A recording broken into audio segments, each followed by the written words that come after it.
digebuk ya.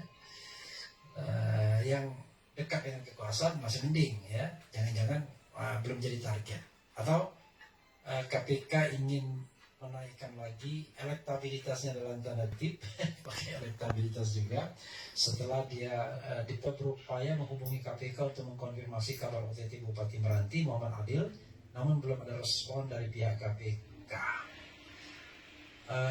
Channel Indonesia juga berita yang sama ya, Bupati Kepulauan Meranti Muhammad Adil dikabarkan terjaring operasi tangkap tangan oleh KPK OTT. Mengutip Detikcom, oke. Mengutip Detikcom 22 namanya ya. Ini ada 6 kontroversi Bupati Meranti yang bikin heboh terbaru sebut orang iblis ya. Wah, ini berfoto dia sama Mendagri TikTok Karnavian. Bupati Kepulauan Meranti Muhammad Adil kembali membuat heboh setelah menyebut pegawai Kementerian Keuangan iblis dan setan.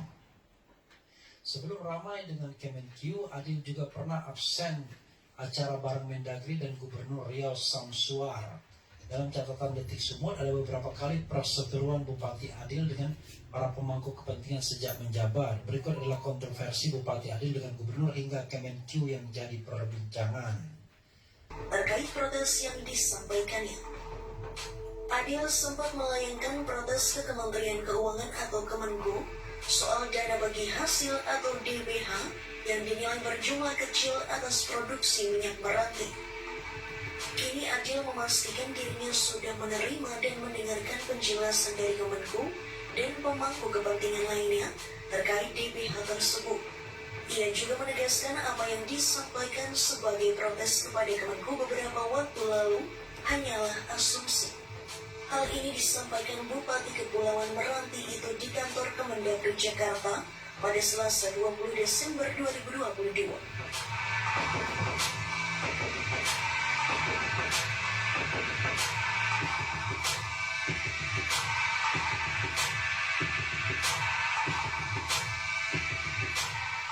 Sementara itu, Dirjen Bina Keuangan Daerah Kemendagri Agus Fatoni memastikan tidak ada persoalan antara Adil dan Kemenku.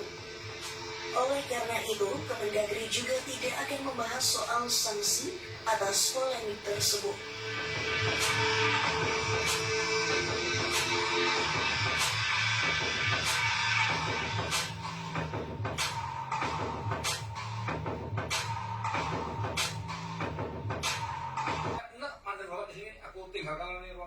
Baru Riau pada Kamis 8 Desember lalu. Ia menyebut orang-orang Kementerian Keuangan iblis dan setan. Bupati Meranti Muhammad Adil marah ke anak buah Menteri Keuangan Sri Mulyani, yakni Luki Alfirman yang menjabat sebagai Dirjen Perimbangan Keuangan Daerah Kementerian Keuangan. Orang nomor 1 di Meranti itu memprotes Kementerian Keuangan terkait dana bagi hasil atau DBH produksi minyak di Kepulauan Meranti, Provinsi Riau. Ia mengatakan dana yang diterima Kabupaten Meranti sangat kecil. Padahal lifting minyak sedang naik dari wilayahnya dengan tren kenaikan harga minyak. Kalau tidak bisa juga nanti kita ketemu di mahkamah, Pak. Bahwa ada penurunan DBH di Provinsi Riau. Mungkin Gubernur sakit hati juga. Ya. Tapi di tempat saya itu DBH-nya bukan malah menurun. Kurang tahu posisi kayaknya. Minyak kami itu malah bertambah banyak. Bahkan hampir 8.000 barel per day. Ini untuk Pak Dirjen ketahui. Dapat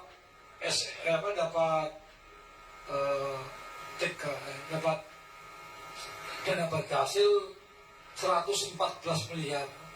Waktu itu hitungannya $60 per barel.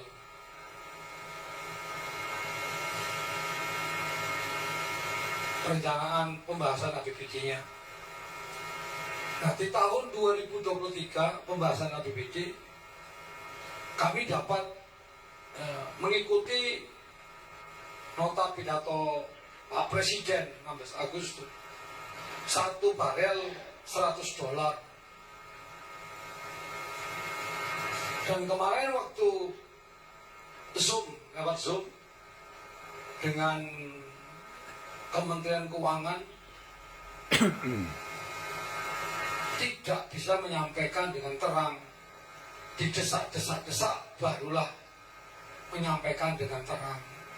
Ini untuk 2023 tambahannya 19 sumur. Berarti Meranti itu bukan targetnya 2003 ini satu hari 9.000 barel per day. Ini untuk Pak Dirjen ketahui. Jadi kalau seandainya kami naik, kami penghasilannya besar, dianggap penurunan, saya mengharapkan nanti Bapak keluarkan surat untuk penghentian pengeboran minyak di Meranti. Itu Pak. Jangan diambil lagi minyak di Meranti itu. Gak apa-apa. Kami juga masih bisa makan. Daripada uang kami dihisap sama pusat.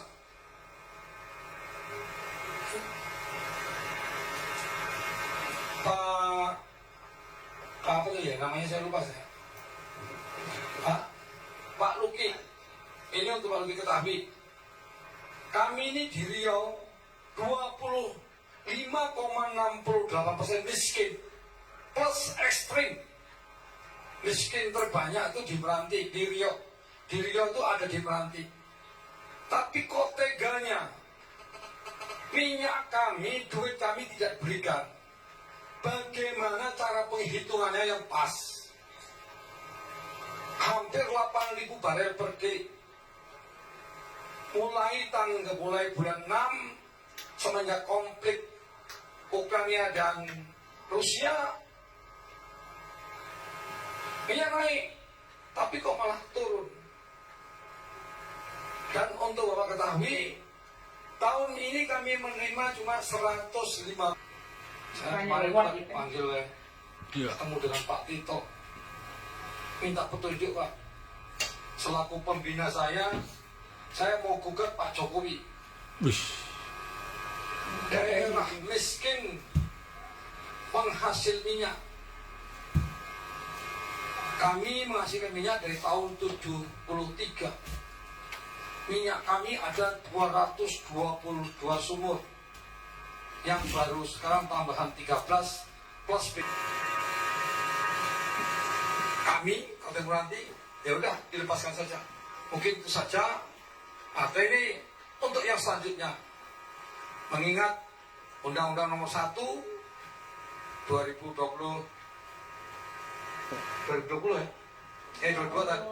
2 tadi nyinggung sawit Bu Epa. Di Meranti itu 81.000 kebun sagu. 103 sumur kering. 103 sumur sudah kering lah. Kalau 100 sumur lagi kering, miskin total. Kami tidak perlu bantuan dari provinsi, dari pusat. Serahkan aja duit minyak kami, ada selesai tuh. Kalau itu tidak diserahkan, ini kan bagian Pak, ikut aturan pembagian. Ini aturannya sudah ada semua Pak, ini aturannya. Bapak lah pegang aturannya, sudah tahu.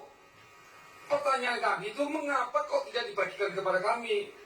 Dolarnya naik $100 dari 60 ke 100. Liftingnya naik menjadi 7.500 lebih barel per hari per day. Lah duitnya kok malah berkurang? Itu pertanyaannya Pak. Itu Pak, tadi kan ada formulanya.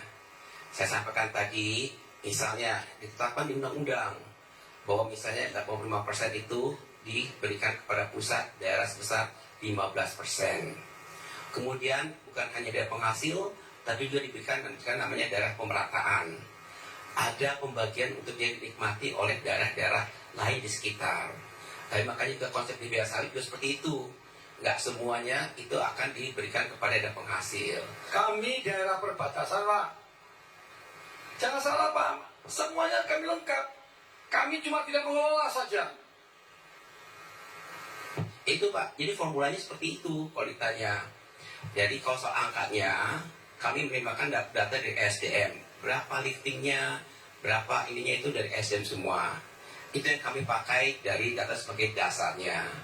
Kemudian kita menggunakan semua clear kok Pak, ada formulanya.